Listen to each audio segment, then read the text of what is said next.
မင်္ဂလာပါရှင်ဒီနေ့မှာတော့ဆိုတာက makeup စိတ်ဝင်စားတဲ့သူလေးတွေအတွက်သိထားရမယ် makeup product အကြောင်းလေးရှင်းပြပေးသွားပါမယ်အဲ့တော့အဲ့မှာဆိုတာဘာအဓိကပြောချင်လဲဆိုတော့ primer ပေါ့နော် primer မှာဆိုလို့ရှိရင်တချို့က skin တွေမျိုးစုံရှိတယ်ကိုကဘာ primer သုံးလို့သုံးရမယ်မသိဘူးဆိုတဲ့လူတွေအတွက်ဆိုတာရဲ့ video အဆုံးထိကြည့်ပေးပါ primer မှာဆိုလို့ရှိရင်ဆိုတာလဲ brand မျိုးစုံတွေသုံးတယ်ပေါ့နော်အဲ့မှာဆိုတာဘာ brand လေးတွေသုံးလဲဆိုတော့ဒီရဲ့ Pro Touch ဆိုတဲ့ pink lash ဒါလေးလဲဆိုတာသုံးတယ်သူကဘယ်လိုလဲဆိုsilicone base လိုမျိုးပေါ့နော်အကေမျက်နှာရမ်းစီပြန်တဲ့လူတွေချွေးပေါက်ကလည်းနည်းနည်းရှိတယ်အစီလေးထိန်းတဲ့ပုံစံဖတ်သွားချင်တယ်ဆိုရင်ဒီဟာလေးသုံးပေါ့နော်သူကနည်းနည်း matte ပုံစံဖြစ်တယ်ပေါ့ဒါဆိုလို့ရှိရင်လည်း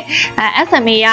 primer ပေါ့နော် smooth and blur သူက matte ပုံစံလဲသွားတယ်အစီပြန်တဲ့လူတွေအတွက်ဒါလေးတွေစင်ပြေပါတယ်ပြီးတော့တချို့ဆိုလို့ရှိရင်အစီရမ်းပြန်ပြီးတော့ချွေးပေါက်တွေလည်းကြီးရယ်လေချွေးပေါက်ကြီးတဲ့လူဆိုလို့ရှိရင်တော့ဒီရဲ့ primer လေးသုံးဖို့ဆိုတာညွှန်းပါတယ်ဒါဗာတစ်စိတ်ထဲရလဲဆိုတော့ cash in so ထဲရပါသူက smooth pore covering ဒီဟာတွေကအုပ်စုတစုထဲလိုပဲပေါ့နော်သူက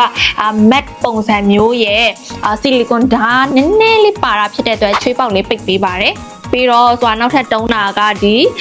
Johnson ပေါ့နော် matte ပုံစံသွားတယ်ဒီချွေးပေါက်လေးနည်းနည်းလေးပိတ်ပေးရပေါ့နော်အဲ့တော့ညနာအစီအရန်ပြန်တဲ့လူတွေဆိုလို့ရှိရင်ဒီရဲ့အခုဆိုတာပြတဲ့ primer ထဲကရွေးသုံးလို့ရပါတယ်အဲ့တော့ချွေးပေါက်တွေရှိတဲ့လူဆိုလို့ရှိရင်ခုနဆိုတာပြောတဲ့ pore covering primer တွေသုံးလို့ရတယ်ပြီးတော့ဘာလေးထက်ရှိလဲဆိုတော့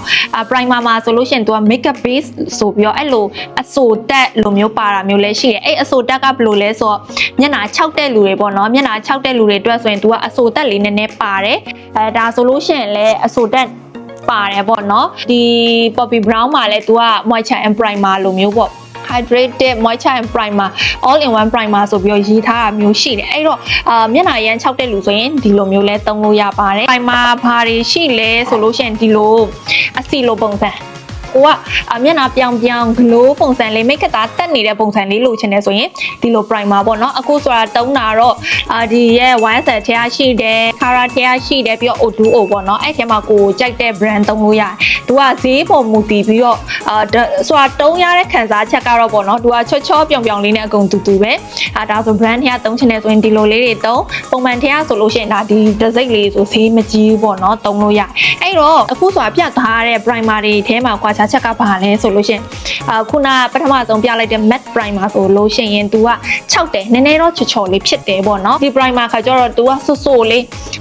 ဆိုတာကစီဆိုတဲ့ပုံစံလိုမျိုး तू ကဆိုတာဖြစ်တဲ့အတွက်လိမ့်ပြီးရင်ချောစီလိမ့်သားတလို့ချော်လေးဖြစ်တော့ဆိုတော့foundation တွေတင်တဲ့ခါမှာဆိုချော်လေးနဲ့ပြပြလေးဆိုတော့လိမ့်လို့လွယ်တယ်ပေါ့နော်ဒီအဆိုတက်ပါတဲ့ primer ခါကျတော့ तू အရန်ဆိုရယ်အရန်ဆိုတာဖြစ်တဲ့အတွက်ဆိုတော့ဒီဟာကိုပဲလိမ့်ပြီးတော့ foundation တန်းလိမ့်တယ်ဆိုရင်ကစီစီဖြစ်နေတော့ဆိုတော့ဖြီရခတ်တယ်လေ foundation တွေဖြီရခတ်တာမျိုးတွေဖြစ်တတ်တယ်ကိုအနေနဲ့ကျွမ်းကျင်တဲ့ solution တော့ဒါလေးသုံးပြီးတော့ foundation တန်းတင်လို့ရတယ်အဲ့လိုမှမဟုတ်ကိုက makeup တာပူတက်ချင်တဲ့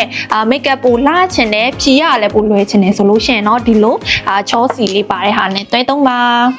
ခုနဆိုတာပြောသွားတဲ့ primer တွေဆိုလို့ရှိရင်အဲ့ဒီမှာမှကိုအဆင်ပြေတာအဲ့တလို့လဲသုံးလို့ရတယ်ဒါပေမဲ့ professional ကြလေးကိုအသားနဲ့ချက်ချင်းကွက်တီကိုက်တဲ့ပုံစံမျိုးလေးလိုချင်တယ်သုံးကြည့်ချင်တယ်ဆိုလို့ရှိရင်တော့ခုနဆိုတာညွှန်းတဲ့အတိုင်းကိုအသားရေပေါ်မူတည်ပြီးခွဲခြားပြီးတော့သုံးလို့ရတယ်ပေါ့နော်အဲ့လိုမှမဟုတ်ဘူးဒါလေးတစ်ခုပဲရှိရဆိုလို့ရှိရင်လေကိုရှိတဲ့ primer ကိုပဲသုံးလို့ရပါတယ်